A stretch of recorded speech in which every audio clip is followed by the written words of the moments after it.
what we have to be careful with coach education is that we forget the person. It becomes too tactical and too about moving of chess pieces. And then within that, we can lose the Mavericks and the individual, all the people that we turn on the TV to watch. I'm thinking of Cole Palmer and some of the magic moments. It's important that we keep that in our players. Often the most beautiful players to watch are quite raw in other elements of their game. I'm not sure in England we like people to stand up and say who they are and where they're going. I have a great warmth for QPR. The disappointment is the way that the fans felt at the time that I left, but my feelings towards QPR have never changed. It was a fantastic period of time that I was there. There was an opportunity that came. It wasn't right. I stayed at QPR because it was the right thing to do. I really did not expect the call to come from Rangers. It's where my family live, and obviously I'd been there for 4 years when my children go to school, and also I had a huge relationship with those people at Rangers, and it was a decision between two great things. You have to choose one, and I chose to go back to Rangers.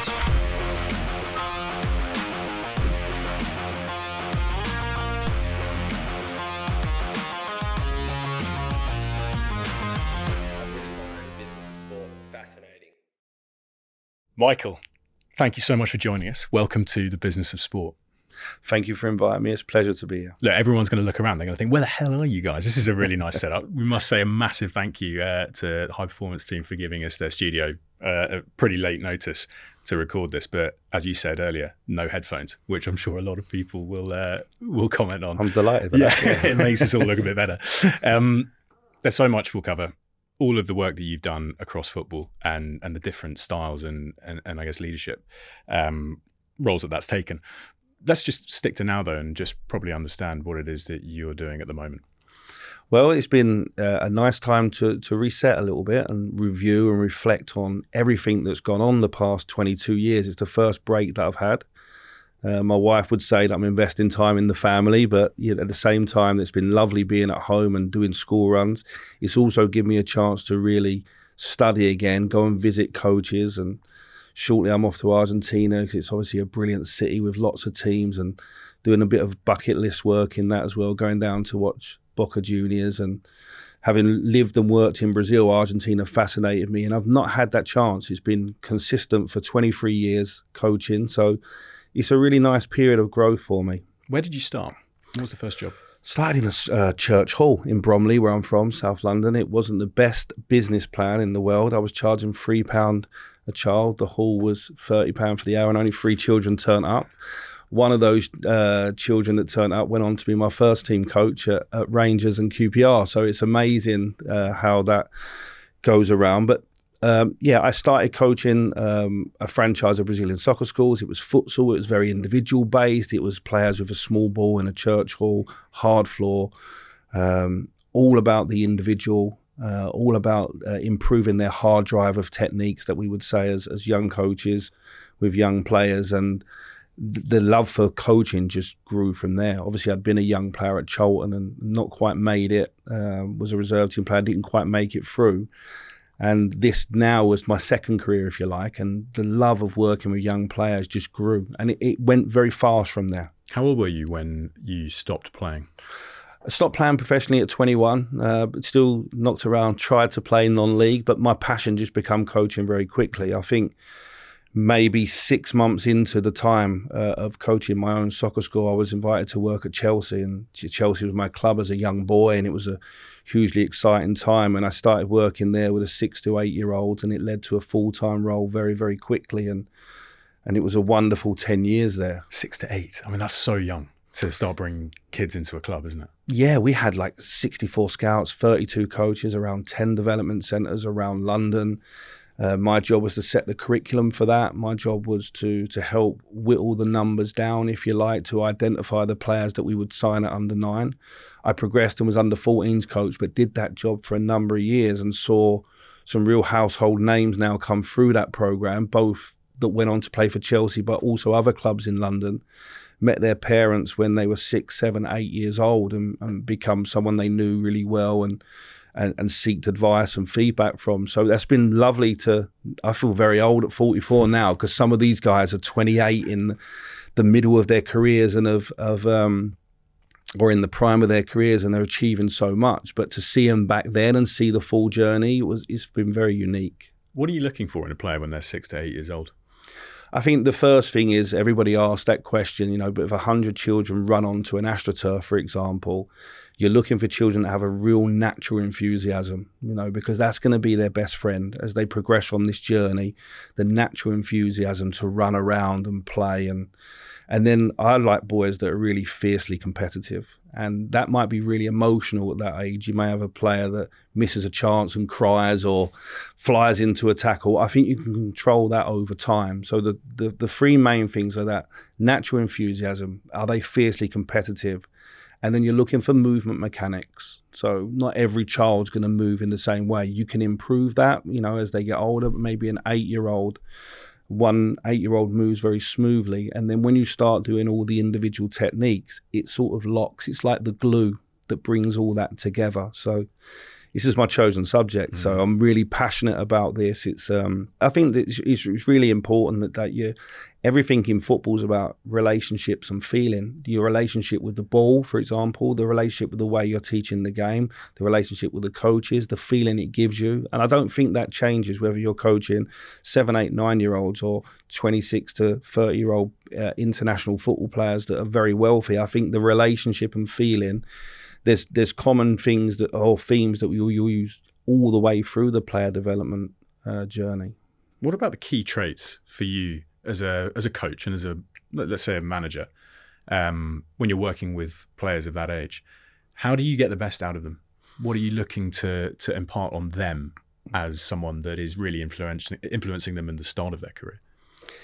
It's changed becoming a parent, actually. And I think a lot of coaches, when they become a parent, they see coaching completely different. But back then, my job was to hire some young coaches for Chelsea, and I always hired on personality and the ability to inspire and interact with the children. We had a certain way that we wanted to coach, and we felt that we could help the coaches with that. It was important they had the basic level 2 qualification, because that helps you in terms of a little bit of learning. But we felt that we could teach coaches to play or coach the game in the way that we wanted. So I was looking for real personality, energy, and the ability to inspire the kids, because now I'm a parent myself, and I take my daughter to dance class or one of my sons to football or whatever that they're interested in.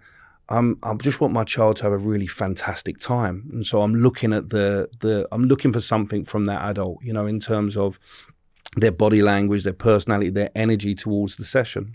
Yeah, well, the importance of academies we talk about a lot, because they're now such an important part of a business model of a football club. We see talent being traded for huge sums, quite often without maybe making an appearance for the first team of their club. How many clubs in football in England have academies that go down that low to like 6 and 8? Nearly everybody. So the Category 1 club, so you wouldn't take your child to a maths tutor, 4 different maths tutors a week, but between 6 to 8, you can go to, if you're based here in London, you can go to 4 different clubs because the training's free. The coaching ratios are low. They have lots of good equipment, good facilities, good advice for the kids. But it can become very competitive, and for a parent that maybe just takes their child to football just to get them active and around other children can find that they're a local scout might approach them very, very quickly, and all of a sudden their week's knocked out with 4 different clubs. It stops at the under 8 year when you have to decide or pick one club to go and play for. But then we're seeing children of 8, 9 years of age then just obviously attached to that one club all the way through. I was very fortunate in my time at Chelsea. A lot of players made that full journey, but there's obviously a lot of players that maybe fall out, you know, before secondary school. And London's a very diverse place. It's completely different to the experience I had at Liverpool. There's a lot of people coming to live in London. You have a recruitment at those ages, but you also have recruitment at secondary school age, and under 14 you can recruit around Europe. So for the boys to make it through, they really are 1 in a million. They've done fantastic. What about let's say the opportunities that the players get afforded at these football clubs? You're a coach, you're trying to inspire them, right? And if I'm at Chelsea during that period, I want to play for the first team as a kid. But when you're there at a time where few players have actually made that jump. Mm-hmm. Is that a problem when you're working within a setup that doesn't necessarily, or hasn't for however many years, promoted talent internally? There's two things here. It's when the boys first start, they're signing for a professional football club. There's the excitement of that. And what are you as an academy? You're a private school. You're a private football school. So if you was to send your child to a private education, what would you expect? Good facilities, more bespoke education, better teacher or coach to player ratios, really good opportunities. It doesn't mean you're going to go on to have a fantastic career, but what it does is it gives you a great education and opportunity. That's what academies can guarantee. As the players go through and get to 13, 14 and get towards school leaver age, the pathway is really important. I think the young players have to realise that their journey is unique. You cannot look sideways to compare, but you can for inspiration. And it's really important that the clubs then, regardless of the on-field coaching, that the clubs really have an idea of how this player can believe in their pathway, or the understanding of what might come on their pathway. A lot of players maybe before breaking through a big Premier League club may have to go on loan. They may have to be patient. There's the growth spurt to come through. And as we're talking now, I'm thinking of all the different names that I've seen and the different journeys they've had. A lot of players can get, and parents also can get caught looking sideways to compare, and then you stop focusing on yourself. And I think that all the clubs, all of the academies, we can always improve in our communication to parents as well. Like, I think that's really important as their child's growing and learning in the game. Often it's the first time for parents going through it, so it's really important we're there with open and honest advice. And we always had to show the players, both at Chelsea and Liverpool, that 16 years I loved every single minute of it. It was never a day of work. It was my hobby that became an obsession and a passion. And I think back to the memories of the different children that you met that didn't go on to play, that you're still close to, and the coaches. The whole experience is fantastic. What we try to do is, if you're the best locally, then you have to raise the bar. And we went abroad and into the big tournaments, played the big clubs around Europe, and those young players will remember those trips and the hotels you stayed in and playing Ajax and Real Madrid and Barcelona. But at the same time, for me as a young coach, that was a huge growth and learning experience for me as well. And as I say, when you get to 14, then you can start recruiting nationally. If you offer a school now, you can obviously bring players in from overseas as well. And all of a sudden, you could be the best player in your local club, but now you've got to be one of the best players maybe in Europe at your age group. Because these transfer fees are quite significant now, aren't they, when they trade? Yeah, and the players that really I was really interested were not the now players. And what I mean by that, you have to really look at when someone's born, their maturation. You have to look at why their super skills or whatever, or their skill sets, what their key strengths are. Where's that come from? Does it come from a place of strength and force, or does it come from a place of problem solving? So we're always trying to look for the players who can problem solve. And what I mean by that is the big kid v the little kid, the little kid problem solver. We're always looking for players that are inching and getting better. And it comes back to that natural enthusiasm. The best ones I work with always had that. They were always fiercely competitive.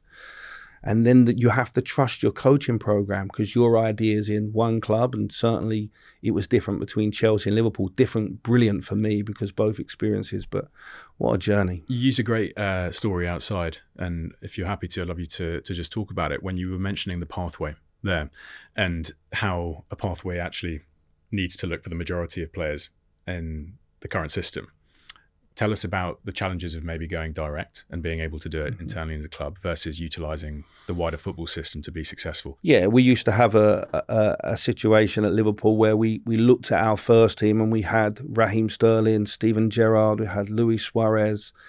The level of the first team players was so high. So how do you manage these young players at 18, 19 to break through? When we actually sat and looked at the pathway of those players coming through, there was a common theme of around 100 games. So you could start in the Premier League and maybe end up lower down the Football League system, or you could start lower down and make your way to the Premier League. And we felt that after 100 games of being a first-team player, that you sort of found your level, or football gave you your level. So we had a race to 100 club. It was up on the ball. Players used to go out on loan. And in the whole time back then, I'm thinking back, I'd probably coached in youth and first team football for 20 years at the time when I was looking at it recently. The the one player that had taken what we called the lift is 16s, 18s, reserve team or under 23 team straight to the first team as a regular, was Trent Alexander-Arnold. Now at Liverpool, Curtis Jones has followed that model as well. But all of those young boys at Chelsea that have gone on to do fantastic, they took what we would call the stairs, and the stairs might be going out, having a loan at one level, failing, not going well, learning a bit about yourself, coming back to the club, maybe making a debut, but then going out on a second loan. And that's why I say it's you versus you. You know, it's you versus yourself. How do you manage that with the young players? How do you get them to zone in on themselves? How do you get them to not look sideways to compare? If you imagine you're a fantastic player at one of the big Premier League clubs and a player that you've been playing against for 7 or 8 years, breaking through at a mid-level Premier League club and getting lots of noise and recognition, how you might look sideways. And these are all things that I sort of learned on my journey as a player that I needed help with, that I've sort of then used with the players. I think we all do the same thing. We use a lot of our own personal experiences to help us in our careers. And certainly that's one, you know, that maybe I think a lot of young players can fall into a black hole. And they've got to believe in their pathway. Let's look at that as a broader theme, because it's a massive challenge in modern football. We see so much of it, where it's the personalities of players, the pressures that are put on them, and again, we talk about this loads, the brand of the athlete being stronger than ever, sometimes stronger than the actual team they play for. Now, that's massively opportunistic if you're in a commercial marketing world and you can leverage it in a great way, but it can also be a challenge, particularly from a management perspective. At that younger level, do you see that as being a problem, needing to ground some of this top talent? Around the age of 14, you have a good idea of where a player might end up, whether he's going to be with you as a full-time scholar. And I think, therefore, you have to plot this journey. You're the adults. You've seen it all before. You've seen players come through. So it's important that you sit with the parents and the child, and you give them what the actual pathway looks like to becoming a football player, what the pitfalls may be, who's in your support network, how that support network are supporting you. Are you managing it, or is it managing you as you get older? And as I say, the you versus yourself is really important. So what type of player you're trying to be? What's your self-awareness? What are you at your best? What are we investing in as a football club? And what are you at your best? What are people saying? How does that feel? That's really important, that self-awareness, because it's a really personal thing. After that is the self-management. Okay, what are you doing about it every single day? What are your daily rituals? How can we make the perfect training week for you? Because with all the training that goes on, the training needs to be bespoke and specific if you're going to get to where you need to get to in these big clubs now, because they have the choice of signing players, world stars. So you're a young player, you need to be invested in. So those two things are very personal, your self-awareness, your self-management. Okay, now the next two things are social. It's like, okay, how's your awareness of others? How does that fit inside what we're doing at this club? How does that fit inside a midfielder, if we're a midfielder with the other two midfielders? And number 4 is your relationship management. And that is the car you drive, the clothes you wear, your social media. How are you with the staff around the building? Would your teammates pick you? So there's 4 things: self-awareness, self-management, the awareness of others. How do you fit? Your relationship management. Okay, take responsibility, then own it. Because we use this word with young players about ownership. But in 30 seconds there, I can explain to you how I would manage that with players from the age of 14 upwards, of really drilling down into themselves in what type of player am I trying to be? Okay, am I training that every single day? What help do I need? Because we have all the help here in this football club for you, whether it's analysis, sports science, performance staff. We have everything here for you. Can we build the perfect training week for you? I've seen you say before, and I loved it. You asked the question, why do we not create Ibrahimovic's, let's say, in this country? And I'm interested in, from your side, is that a good or a bad thing? Like, when you say that, what are you actually referencing? What are you looking at? There's lots of types of coaches now. More than ever now, there's tactical coaches, there's motivators, there's individual coaches, set play coaches. There's some people that are brilliant at the coffee machine and not so great in terms of laying out lovely practices. So there's lots of different types of coaches. What we have to be careful with coach education is that we forget the person. It becomes too tactical and too about moving of chess pieces.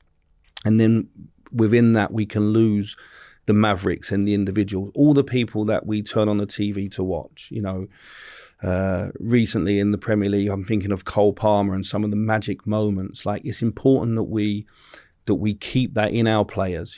Often the most beautiful players to watch are quite raw in other elements of their game, but they're super skill, if you like. And if you watch Lionel Messi, it's the dribbling, it's the left foot. And Ian Robben before him, one of my favourite players, that ability to come inside on his left foot. And so not all parts of their game are perfect. And I think that maybe in academies now we've got more coaches, we've got more time with the players, that we round off a little bit. I like to see edges in players. And also, I'm not sure in England we like people to stand up and say who they are and where they're going. And I always think with a young player, or from my experience with young players, you should be able to say, Charlie, why are we investing in you? And you should be able to give me 3 or 4 things. I'm a goal scorer, goal creator, I work really hard, I'm driven, and this is my dream. But I find that young British players find it very hard to answer that question. Do you ask that? I've certainly asked it. As time's gone on and I've grown with my experience, I think this really important question before a player comes into the building full time, because it goes from being your hobby, it's a release from school, you're going in, then you want to go in full time, and now it's completely different. Now it's your profession every single day. So you have to know who you are. You have to know what player you're trying to be. I think you have to be confident, because you're going to a world, it's obvious you've been playing in age group football and now you're going into mixed age group. You're going up against men with a wife and children, a status, a responsibility, a pride in their name that have come from the other side of the world, and you're going to have to move them out of the way. And so you have to really, when I say no one's going to help you, I don't mean that literally, but you're going to have to do a lot of this yourself. And I think that's part of maybe where our education needs to go with young players, certainly British young players. And I think we shouldn't knock any of our young players who are willing to stand up and show confidence in themselves. There's a fine line between ego and confidence, but confidence, we shouldn't ever knock it. And that's the point I was making about we wouldn't have an Ibrahimovic coming through our system because we don't allow it. Does it work in the Premier League system? And what I mean by that is it's such a high quality league from top to bottom in general that it is bred sort of like a discipline required in every team. The structure of a team, you can almost one of the easiest critiques of, let's say, Man United over however many years has been, I don't know what they're trying to do. How are they trying to play? What are they trying to do? You would always know what a Pep team was trying to do or a Klopp team was trying to do.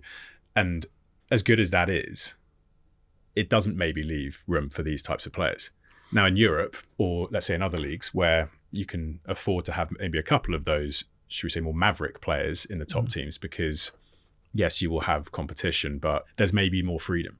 Is that a fair point? Or when I went to work in Brazil, I was fascinated. You can imagine my journey of going through youth development. I'd worked with some players from South America, but obviously World Cup comes on. Brazil's everyone's second favourite team after England or whatever your home country is. And now I have a chance to go and work there. They had the most beautiful academy, Cotia, who brought through lots of players, Cafu, David Luiz, Oscar, Kaká, Casemiro, for example. And so I go and see all these young children play, and I'm fascinated by the culture of why they produce the type of players they do, and how our players are. And culture plays a big part, culture within the family, but culture just in general of the country. And going to look in Brazil, if we ever took off a number 10, the hankies were out, the boos were up. It didn't mean if we was holding on to a game or not.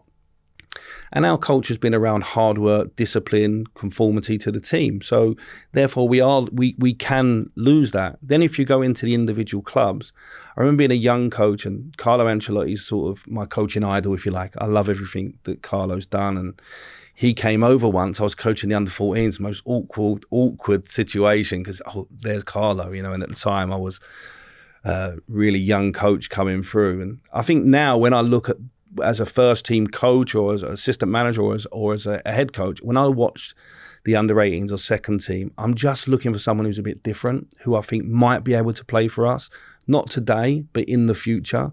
And then I'll look at, are the players happy? And then I'll look at the coach, how he's set up the team. Is the team cohesive? Does it move around? But maybe there's an element of young coaches now wanting their team at under 13, 14 to look like the finished article. So if you're a young coach working in a professional club, you want your team to look like a Guardiola team or a Klopp team too early. We can be guilty of coaching adult football with our young, and there's definitely development football and there's performance football. You can merge the two as children get older, but it's likewise with sports science. If we bring sports science in too early, then are we going to ever have two-footed players? Because there's an element of kicking a ball against a wall 1,000 times to get that weaker foot to the level of your natural foot. Why did you go to Brazil? It was a lifelong ambition to work outside. My coaching idols were when I started Sir Bobby Robson and Terry Venables, because they were British coaches that went overseas and learnt a second language. I didn't feel that British coaches were valued at the time. I still think that's the case. I would like to see more British coaches go across and learn the second language. So it's been my dream from when I started, or of a clear career goal. And when the opportunity to go to Brazil, it was so out there. I went over to visit to see if I could make, and once I saw it, I just had to do it. I was the first British coach to work at that level as assistant manager at a club the size, or any club in Brazil, but Sao Paulo is the size of Liverpool or Man United. It's a huge, huge club, and it was a massive privilege. I was working with an icon, Rogério Ceni, 1,200 plus games in one club. The goal-scoring keeper, wasn't he? Yeah, Guinness Book of Records, and it was his first job. And when he asked me to go, it was a strange phone number come up on my phone after a Liverpool under-23s game. When he asked me, I would have regretted that for the rest of my life if I hadn't gone. Like, from the business side and the structural side of a club out there compared to the ones you had worked in, how were they similar, and what was slightly different? The clubs in Brazil they're not owned by any organisation. They're all member clubs, so they vote for their president, and the president gets 3 or 4 years, similar to how Barcelona works. So they're essentially amateur clubs, although they're a professional football team. That's how they're managed. And it was my first time at first team football as well. So I'd done all these years in the academy, 10 years Chelsea, 5 years Liverpool. It was my first time at first team football, and the wild west of that, the transfers in and out. We were looking to build a young squad. We brought 9 players from the under-19s team.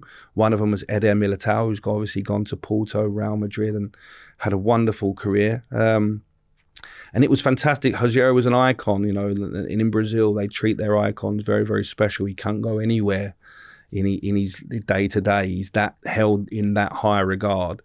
But it was fascinating for me. Obviously, you're learning from Brazilian players, but we had Uruguayans, Argentinians. We had Diego Lugano, the old Uruguay captain, who was the butcher of the defence at the back. And I just learned a lot about their culture and how they saw things. Culture's culture. There's good things and bad things around it. I find it quite hard because in Brazil, it is an export country of football. They bring back the old legends. Or, as I say, they treat so well, but the offset of that is they sell their talent early, and we sold that, and it's fair to say I didn't enjoy that process, and I left after that. And then, you're then going into stages where you're starting to look at first team management. Yeah. So all of this has been built up. You've got a career based on youth and working with talent, and most importantly, having time to do a lot of that work. QPR, you get the chance. What was the transition like? The transition was very, very easy as a football coach, because I had done 193 games at Rangers as a first team coach for Steven Gerrard, who was fantastic with me. I'd then gone to Aston Villa in the Premier League. A couple of times with COVID, Steven was unable to be there, so I'd led the match day feel as well. So I was more than ready.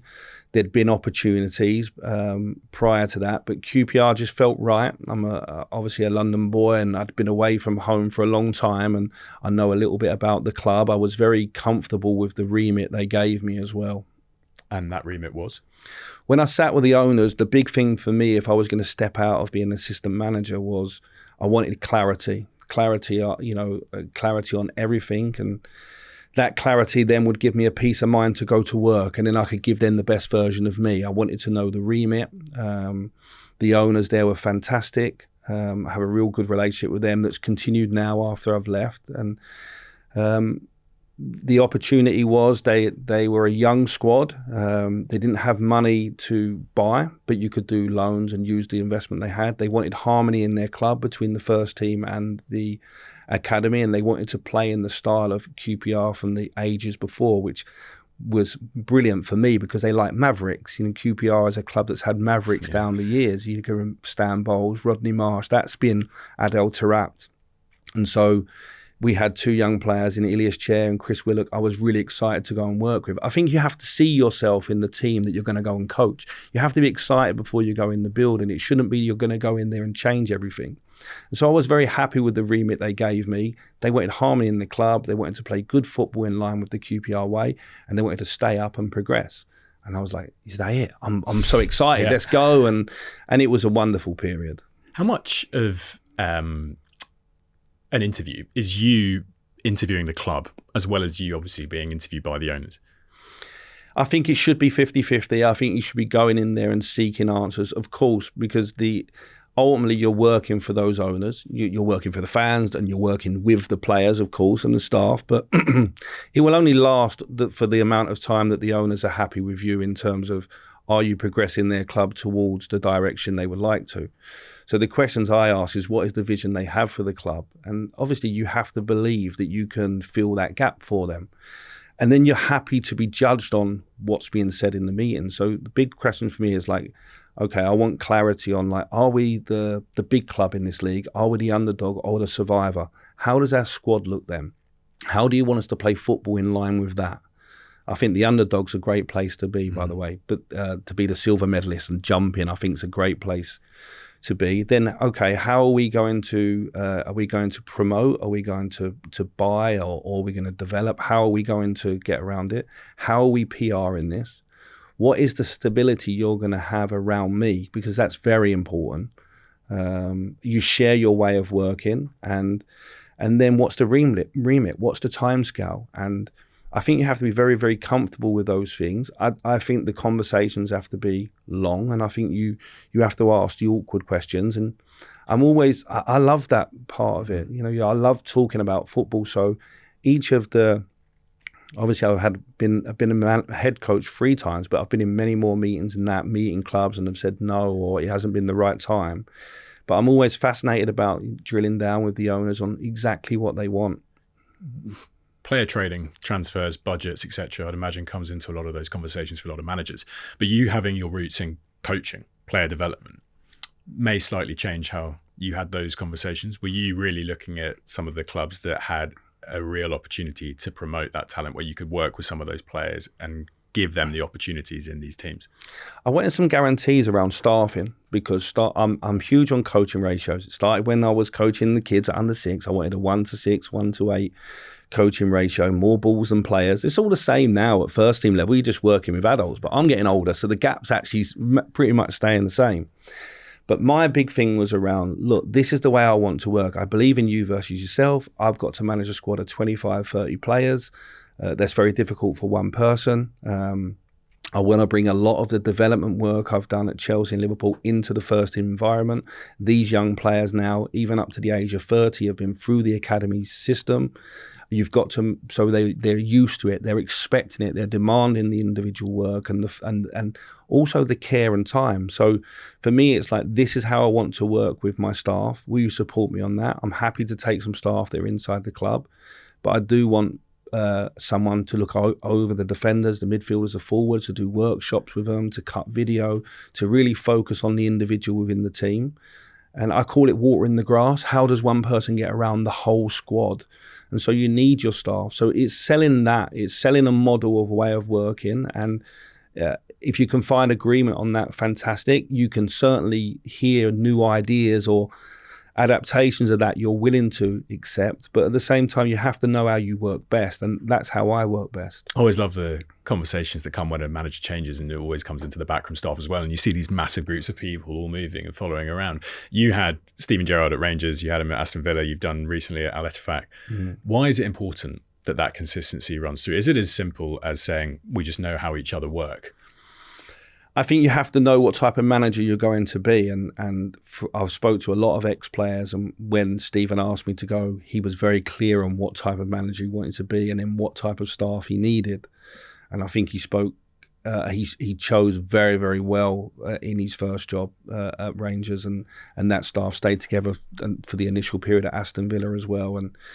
And Steven wanted to stand back, and he needed a hands-on coach. And I will always be a hands-on coach because that's what I've been doing for 20 years, why Steven's been that icon, my favourite player when I was watching him.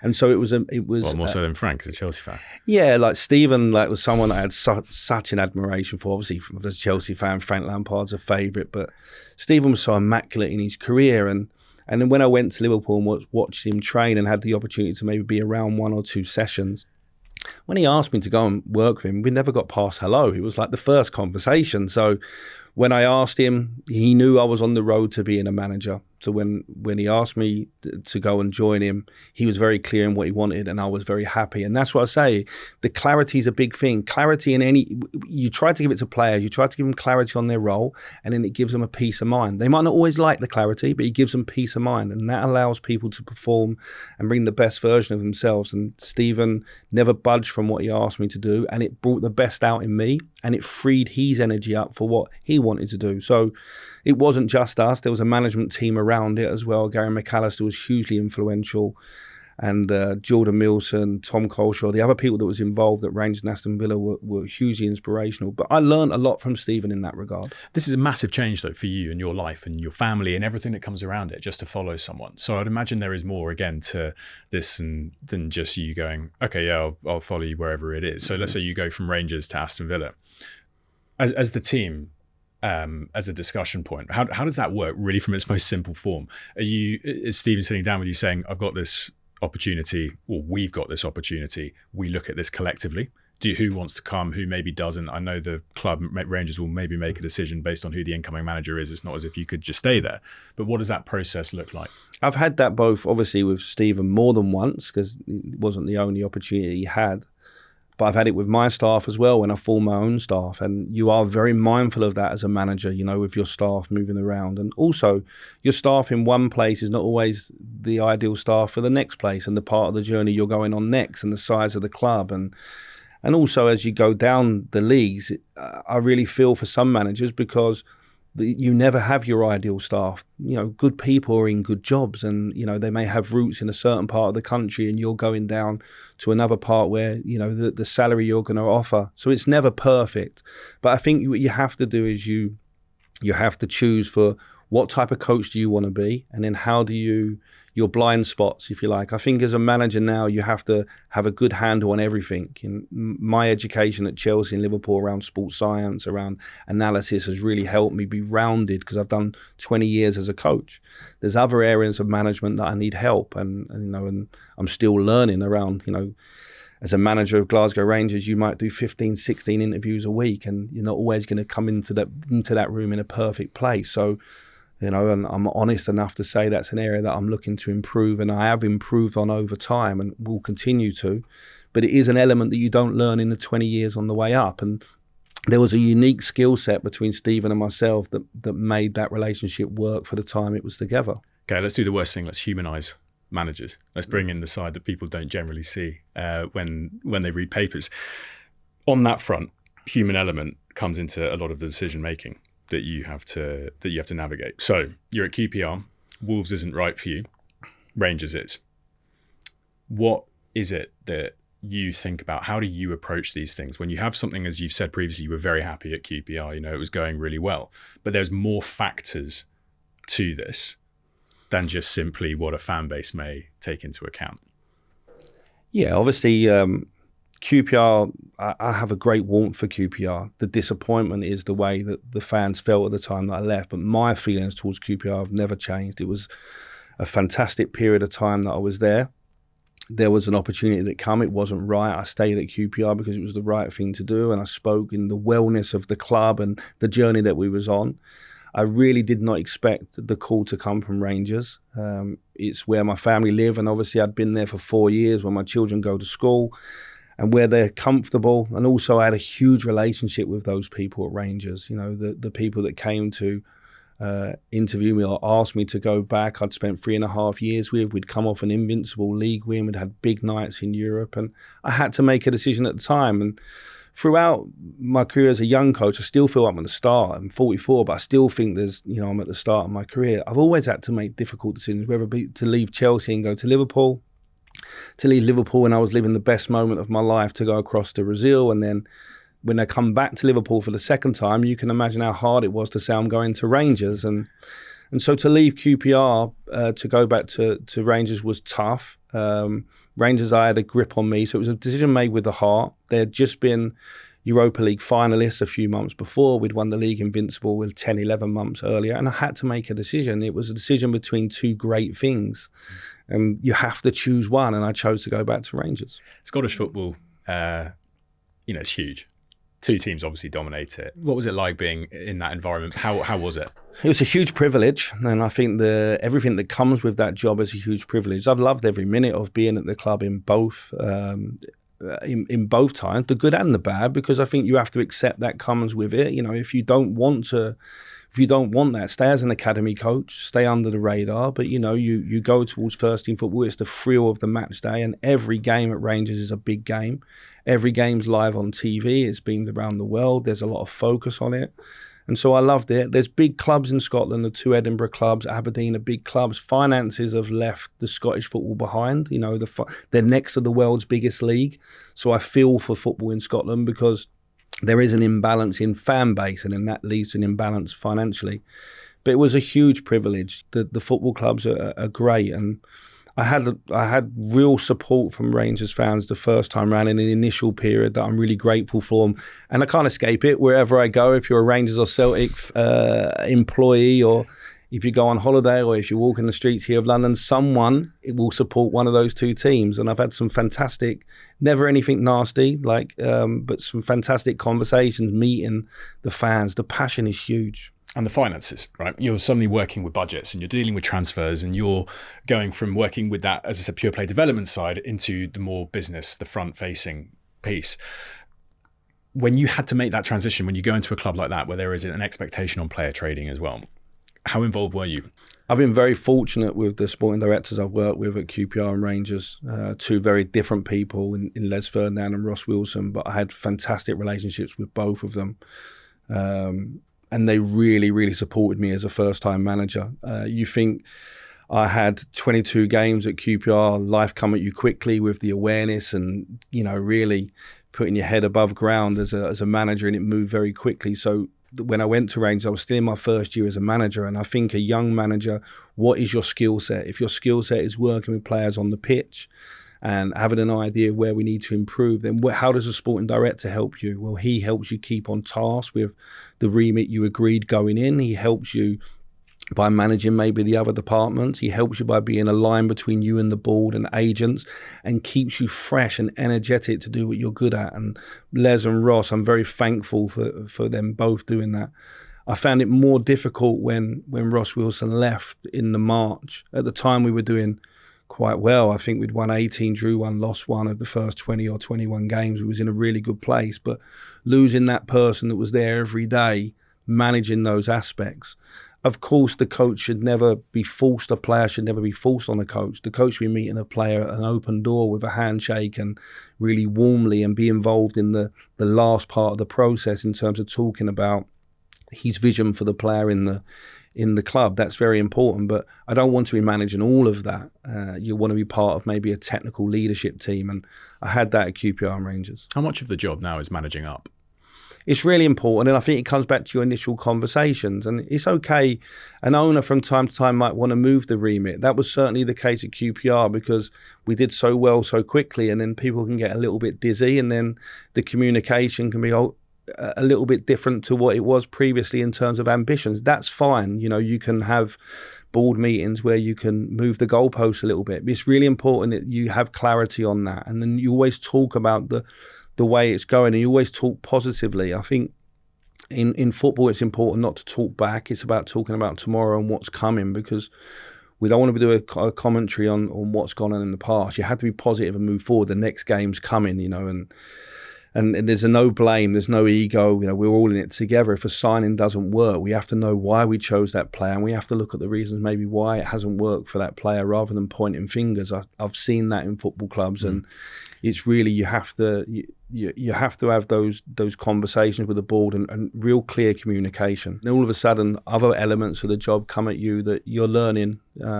QPR was different to Rangers in terms of the demands on media. It wasn't always done face-to-face as well. Some of the media was done via Zoom. So that was a nice stepping stone. Rangers is a different club entirely. You maybe have 25 to 30, sometimes even more journalists than that in the big games that are there. There's a TV station, so if you play 3 games a week, that's free pre-match, free post-match. There's in-house, there's different medias, BBC. There's obviously the whatever television station have taken the game. There's requests as well from other countries to do media. So all of a sudden, that's a big part of your week, and you're speaking a lot. Do you delegate that to your staff? But if you do delegate some, it's not always what the club and the media want. So you are front line and centre. So you have to manage that. I found some of that challenging, if I'm honest, and it's certainly an area of growth, because you take the emotions from the game straight into an interview 4 or 5 minutes later.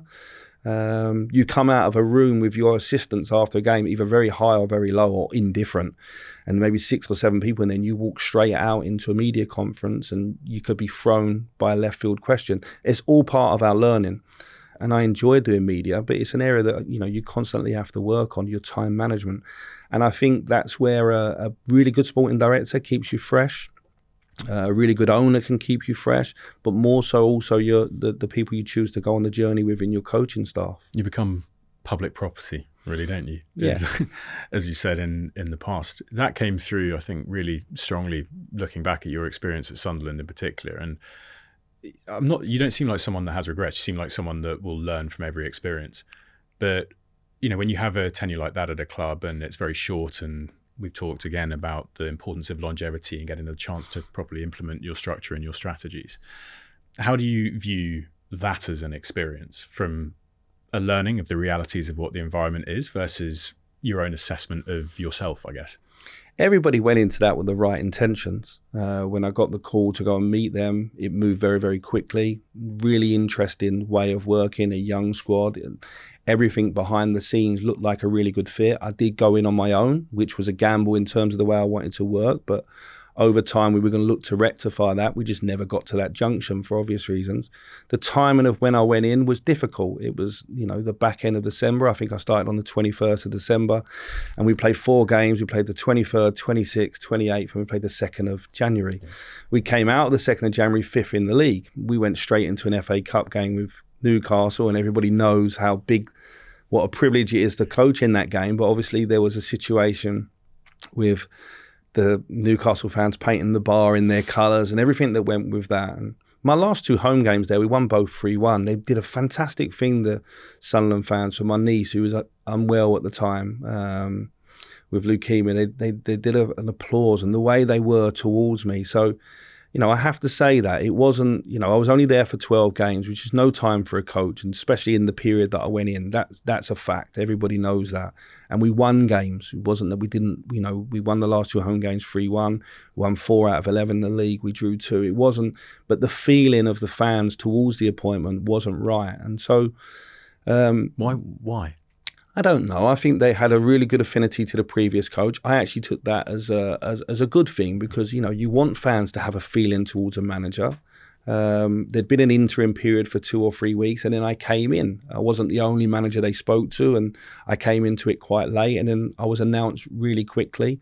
It was very soon after being at Rangers. It was only 8 weeks, and maybe everybody had to look at that. And I know that people at the club have spoken about that. I feel that way. I have no animosity towards Sunderland. I've certainly, or the fans voice their feelings, and they have every right to do that. But at the same time, when my family was going through something difficult, they showed a huge amount of care and empathy just a week before I left.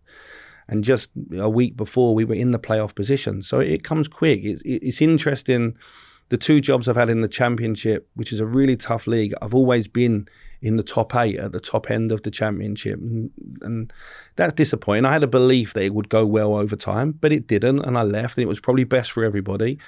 They had a difficult time after that, but some of the things that we implemented and spoke about, they did go, and they've said it on record, and the next year has been brilliant for them. And I'm so pleased for the people inside the club that they're finally back in the Premier League. And it was great seeing them win the playoff final. They showed class as well because they invited me to the game. Unfortunately, I was away, but that shows there's no animosity on both sides. It didn't work. Everybody went into that with the right intentions. How challenging for you as a manager is a hire and fire culture? The one thing is when you're in the conversation with the owner, you can sense maybe that, you know, where the owner wants you to get to and the realism of the squad. And right now, that's why you have to have those conversations. And it's a bit like speed dating. And you're not the only coach they're going to meet, Charlie. They're going to meet different coaches, and they're going to, you know, they're going to like what one says and maybe what another. It's really important that you're really transparent in the way that you're going to work and that the owner believes in it, because I think then you have a chance. I also think then it's really important that the club communicate why they've made this decision. You know, fans don't like the words project, and they don't like the words long term. You know, I'm a fan myself, so I understand it. You know, you want your team to perform and do well. I also think timing of when you go into a club. The only club I've been into out of the 3 in pre-season was QPR.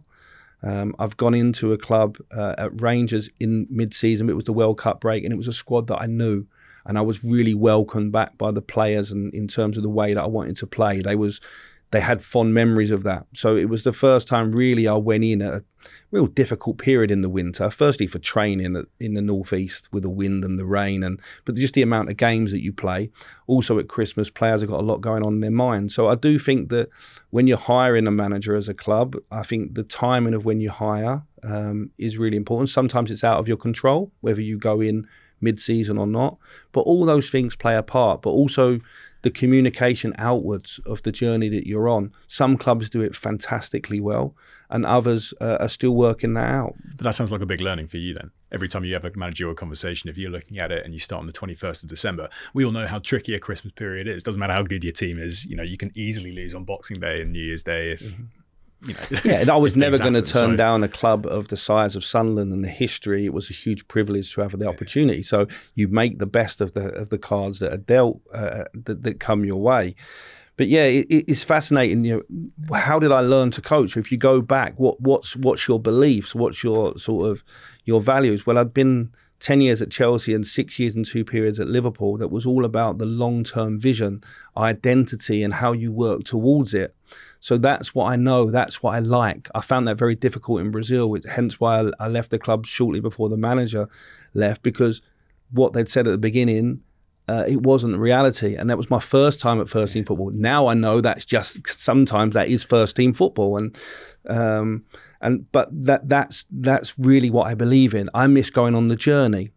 So the journey with players, the journey with team, the journey with staff. As I say, it's about feeling and relationships. You're not going to get that straight away. Can you get more of that if you're not a first team manager? Yeah, you can. As an assistant, it's much easier. You're not the manager, so you're not the person that picks the team. You're the person that can meet a player in the canteen and have an honest conversation about their you versus yourself. They're willing to be more vulnerable. I think as a manager, you can do that with your leadership group, but then you need to have a group of staff that are an extension of you. I really like to have development staff around me because let's take the word youth off development. We're all developing. We're all on a you versus yourself journey. Me in my career, yourself in yours, and every person that we meet and in our friendship group and our family. So I like to go on these journeys, and I need people that are an extension of me. I don't want clones. I don't want to work with the same people in every environment because I don't think that will work. And I have real ambitions to work overseas. So therefore, you have to have different skill sets to do that in terms of languages and knowledge of the area. So it's not about having one staff, but it is having a staff that's hugely positive and is looking at going on a journey and getting close to people. The same way how we started the interview about 7 and 8 year olds. You mentioned overseas. Your most recent piece was overseas in the league that everyone talks about. So you went with Steven, or joined him at Al-Ettifaq. So how was it when you go into that Saudi football environment? What are we looking at from how football's growing there? Before I went, I had a couple of opportunities if I wanted to interview for jobs in the league, and it wasn't for me. I had too many questions unanswered. When Steven called me, it was out of the blue, and he explained the project, and then Mr. Hatim, who's the president of the club, he came on. He's a big Liverpool fan. He explained the project and where they were taking it. It was hard not to be excited. There was maybe 16 or 17 British staff. It was the strongest staff I've been involved in football in terms of experience and quality of staff. 5 or 6 that I'd worked with before. And they like to say I turned up when everything was lovely, because when they first arrived, it was they were renting a stadium that wasn't so nice, so they built the stadium. Steven was heavily influential in that, and the training ground as well was Premier League level. But when they turned up, they were renting pitches. So I turned up at the nice time. I was hugely excited by the league, coming up against the famous players, and Benzema was one that I was really looking forward to working against. He's been to watch him play a lot. He's exactly the type of player that I love, that Maverick, and the way that he plays with that freedom. So you're playing against the world stars. You're learning a lot about the culture. Obviously, the language is very, very difficult. It's not like going to work in Brazil where you can pick up Portuguese quite quickly. Arabic's much more difficult. There's the culture, there's the heat, the traveling, the different types of people in terms of beliefs as well. And obviously you have the 5 prayers and there's Ramadan. So all of this thing, it enriches you as a coach. I feel so happy that I took that choice to go there, because as a person I grew. Yeah. You say the owner sold it, the chairman sold it, sorry. They sell the project, they get you excited about it. What are they saying? What is the project? This is more than money. This isn't a China 2010 trying to build the Super League out there. This has longevity. So how are they talking about it to you as being part of that journey to grow the sport in that country? If you're talking about the icons that go there, then obviously the financial wealth has been reported is really high. But if you're talking about the coaches that go, it's not too different to the levels that I'd been working at as an assistant in the Premier League or in any of the other clubs. So you listen at how they're trying to develop players. They've invested lots of money in the academy system, lots of money in facilities. And yeah, I had to take the word of 5 or 6 people that I trusted, that I'd worked with before, not just Steven. And also those guys, those members of staff had taken their whole families across as well. And so there was a lot of trust. The questions that I had when I was offered the opportunity to interview for some jobs there were too big, but because my friends were there and people that I'd worked with before, that I trusted their level, and also they spoke to me about the level of the local players as well, which is sometimes disrespected. The local players are good players. There's players playing their Al-Ettifaq team that would easily have played in my Sunderland and QPR and Rangers teams. There's good players there. We can't generalise, and with the standard of the players going in, the league's only going to get better. I think it's going to take 3 or 4 years for it to stabilise, because there's 1 or 2 big clubs that have fallen down the leagues that are now coming up, that have got big investment. But it's an exciting place to be, Saudi Arabia at the moment. And I firstly, I enjoyed working there, and secondly, I actually enjoyed living there as well. Yeah. You touched on the importance of youth development. If you want to become a proper footballing nation, that's key, right? You can't just keep shipping in talent. Eventually, you want to start creating your own, because you want to be competing at international as well. What's that like? The academy structures there, the appetite from the kids that are getting into the game, the accessibility of the game to kids. Is that impressed you? Did that impress you when you were there? They're moving very fast in that sense. The president of our club, his brother was the president of the Saudi Arabian FA, so I learned a little bit more. I met their technical director and had a conversation about how they're planning the future. They're hiring a lot of academy managers to come over from Europe and educate their young coaches. There's a lot of passion for football in Saudi Arabia. That's been accelerated, but the passion was already there. They've obviously capped to 8 foreign players and 2 under 21 in terms of the first team squad. So you'd have a first team squad of 30, but only 10 can be overseas players. Not every club takes up the full allocation as well. I think for the local players, the inspiration of being able to play with some of the world's best and what that gives them day in, day out can only help. But forget the players that are playing in the first team now established. Imagine what that's doing for the next generation and the generation afterwards. We know what it did for us here in England when the launch of the Premier League and the Bergkamps and Zolas and Cantonars coming in the league, what that done for the next generation and onwards. That's all happening, but we mustn't forget that Saudi Arabia did beat Argentina in the last World Cup. So, the excitement in the region was already building before, so we might, it's important that we don't, we make uneducated views on it. Having been there and seen it, the passion for football is huge. You talked about earlier the opportunities for English coaches in these emerging leagues. Do they present opportunities where maybe it's harder for English coaches to get jobs in the traditional football leagues? It's difficult because the world's best coaches are there. We've just seen Inzaghi go across and, Jorge Jesus. So they're big name managers that are going across there. Nuno Santo was there. So, but in general for British managers, I was given a real strong hint early on in my time at Chelsea. When I first started, Ranieri was coach, Mourinho, Scolari, Ancelotti, he didn't come. These were not just outstanding football coaches. They had brilliant human skills as well in terms of 2 or 3 different languages. So the hint's there for us. You look in the Premier League now and it's the world's league, in my opinion. It's the eyes of the world is on the Premier League. And maybe the EFL is the English league in that sense. And I think the next generation of coaches are much more open to learning a second language, much more open to upskilling themselves. And if I look at it from my own personal, as I say, I was given a hint very early on that I needed to upskill. I needed to make sure that I'd learned a second language, needed to go abroad and really study, go on these tournaments with Chelsea and Liverpool, but also go and study myself, take the time out. And a bit like when you're a young player, you may have to take a separate route. There's a big football world out there. We are an island, so sometimes we have an island culture and we have the best league and we have a wonderful EFL underneath that's very unique. So there is opportunity. But I would really like to see more British coaches go abroad, learn a second language and bring that back and also inspire the next generation, because my idols were Sir Bobby Robson and Terry Venables for that exact reason. And I think that our young British players now are being respected. We only have to look at Real Madrid with Jude and Trent there, or Job's now gone to Borussia Dortmund, or Fikao and Ruben Loftus-Cheek at AC Milan, McTominay at Napoli. Our young players are being respected and more than ever. That's a huge compliment to the work that's gone on in our academies. It's a huge compliment to the young men themselves that they're willing to go over there and learn a second language and branch out. I would really like the next step to be British coaches doing that. It's certainly a path that at some point in my career I must take myself. Okay, so let's look at that then, because if we're actually covering this off, it's an incredible journey. You have Chelsea and Liverpool from the youth side that we've talked about. You then had Sao Paulo, Rangers, Villa, Al-Ettifaq from an assistant. You've had QPR, Rangers and Sunderland as a manager.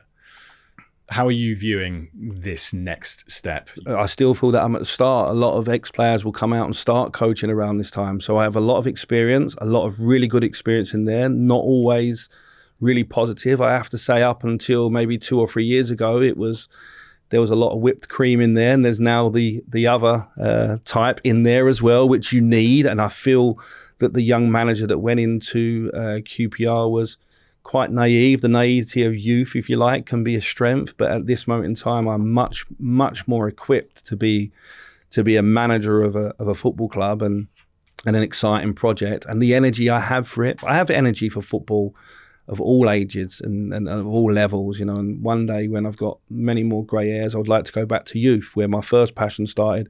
But it's not youth, it's just development, developing myself. For 23 years, I did develop. Of course, the jobs developed me, the people around me developed me, the players developed me, but I hadn't really taken a time to reflect at any moment. And that was the advice that I was given. That also was around the time where I had to invest as a father, and I have 3 children. It's important that when you become a manager, and as you put it, you become public property, that your family members are protected as well, and everything around that, because they're the people that maybe see you less. And so this year has been about investing in that, but investing in myself. But I'm ready. like really ready, and the energy that I have and the passion is only stronger now. Is it important to have a goal? And I mean like an eventual goal. So say, hey, I want to manage in the Premier League. Top. Yeah, like when I started out, my goal was to go and work abroad and really wanted British coaches to be seen as elite, because I didn't think we had that, and I didn't think British players did. I'm talking about when I was 21, so over 20 years ago. We've made a long strides on that. But I always thought if I could be a youth coach, because my youth coach was so influential. So it was my anchor, if you like. That was my anchor. If I didn't achieve what I wanted to achieve, then I would break down every wall, but my anchor would be a youth coach. I love youth coaches. They model behaviour. They teach you from it being your hobby to being your job. My youth coach, one of them was Neil Banfield, who ended up being my assistant at Rangers and QPR, which was a lovely 360. He's like the old granddad in the corner barking in my ear when my energy's not good or when I'm having a bad day. And so, no, look, you have to have aims. Mine has been to go on, and it's a big football world. I want to explore it. If I ended and only worked here in England, but it wasn't the Premier League. And that's why whenever I've had a difficult decision to make, it's always been slightly easier because of the goals that I set myself at 21 when I set out. So leaving Liverpool was extremely difficult, but I'd said I was going to go and work abroad and learn a second language. I think sometimes in life we want to do something or we need to. And what I found is when I needed to learn Portuguese, it landed. When I needed to, I had 17 hours lessons. I had to go there, and if I didn't have a grasp of the language as a football coach, I was going to fail. There's a difference to wanting to learn Spanish like I've wanted to for many years. And I often see that in young players as well. Certainly in South America, I saw that. There was a social need to be a player that outdid the want. And, every person's different that you meet as young players in the academy system in England. There's certainly players here that need to be a player. Rather than want. But obviously we know that we're very fortunate in this part of the world that if it doesn't work out, we can be a banker, we can be an analyst, we can be a coach, but in certainly other parts of the world. So yeah, that's a long answer to that, but you can see I've delved into that a lot. Absolutely. Ready for a quick fire few questions? Cool. Yeah. So I've seen you talk before about strength and super strength and the importance of turning the strength into the super strength. Mm-hmm. What did you identify as your strongest attribute that you worked on to make it one of the most influential? My on-field coaching is really important for me. That's where I feel alive. That's where where I feel the most comfortable working with players and then making it really personal. I think that's my super strength. There's other areas you need to round off in terms of like you can be very, very demanding, and the time you give things to land on different people. And my learning's gone around cultures and how different people see it. And we have this thing in England around train how you play. Well, I think you have to train to improve. So it's slightly different. Like British players will train like this. Yeah. Foreign players are a little bit different speeds, and that's how you learn that over time. Okay. Academies. You've said you love to go back into it. If I say you can now go and manage any academy, which one do you admire? Which one do you love? Who would you take right now? There's something in the water in Liverpool in terms of what the players bring, in terms of just the people that are really... London's so much more diverse, so you get and I love the time at Chelsea, but in Liverpool there's something in the water in terms of the character of the people that I think they'll always develop. And then if your coaching program can blend in with that, then I think you have a real chance. And so my best friend is the academy manager there, so I'm not trying to do him out of a job. And Alex, you're doing a wonderful job. And last year they had the most minutes in the Premier League of homegrown players in front of Chelsea. So the two clubs that I've previously worked at many years ago. So no, it's a special club, and I think that one's a good one. If you're advising a young player, and I think it's particularly powerful from you because you've been a manager, having been through the youth system, if you're advising a young player on an attribute to really focus on, to stand out, to be a cut above the rest at a younger age, what do you say is most important?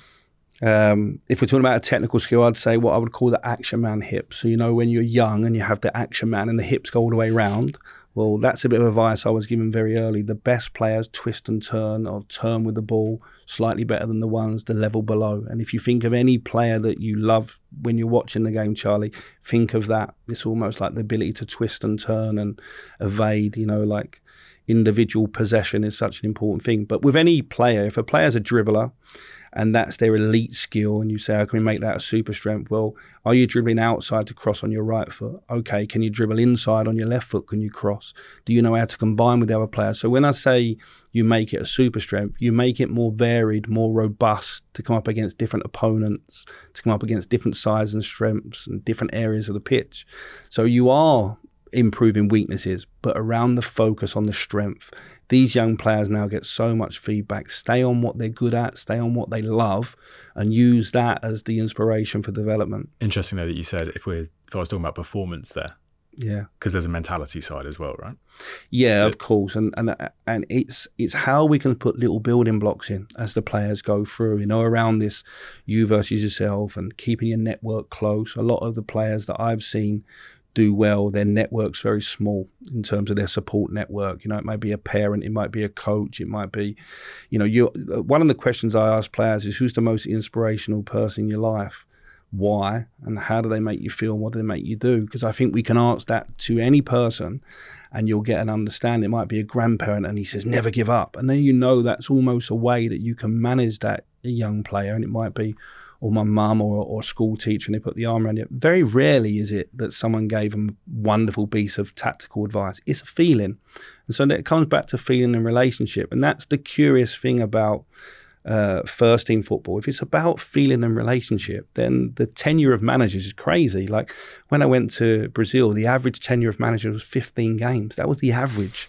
That's not our norm here. It's it may be edging towards that, but I do think it comes down to feeling and relationship. And when you bring a player into your environment, you want them to feel really comfortable. You want them to be open about, and sometimes vulnerable at where they're going and where they want help. But when a player comes in and his aim is like, where are you going? What are you doing this for? Like, it's a really important question, I think. And then your job is to help them towards that. Okay, final one. Who's the most influential person in your life? My wife. She's the one that's travelled all over and put up with the time away. And we've lived in 5 or 6 houses already as a young couple. We've only been married 10 years, so that gives you the idea. Obviously, I have one son that's born in London, one that's born in Liverpool, and then a daughter that's born in Scotland. So there's the life of a football coach, and she's the strength behind everything that we do. Amazing. Beautiful way to finish it. Michael, thank you so much for joining us. Thank you. Pleasure.